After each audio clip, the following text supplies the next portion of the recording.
తర్వాత గురువు. మరి గురుగ్రహము అనగానే మనము ప్రత్యక్షంగా మనకి గురువుని దర్శించుకోవడము, గురువుని సేవించడం అనేది బెస్ట్ రెమెడీ.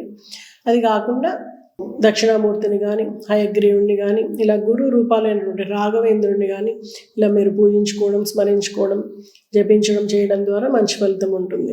అయితే మనకి ముఖ్యంగా మన హిందూ కల్చర్లో మనం చూస్తూ ఉంటాము గురువుల్ని ఆశ్రయించడం మరి ఏ ఇతర కల్చర్స్ కంటే కూడా మన దగ్గర ఎక్కువ ఉంటుంది.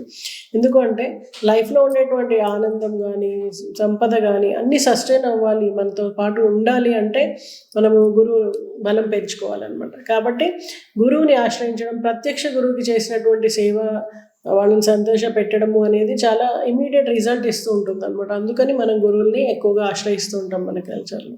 సో ప్రతి ఒక్కళ్ళు ఎవరో ఒకళ్ళని గురువుని ఆశ్రయించి వారి యొక్క చెప్పినటువంటి విధి విధానాలు పాటిస్తూ వాళ్ళని సేవించడం చేయడం ద్వారా చాలా చక్కటి ఫలితాలు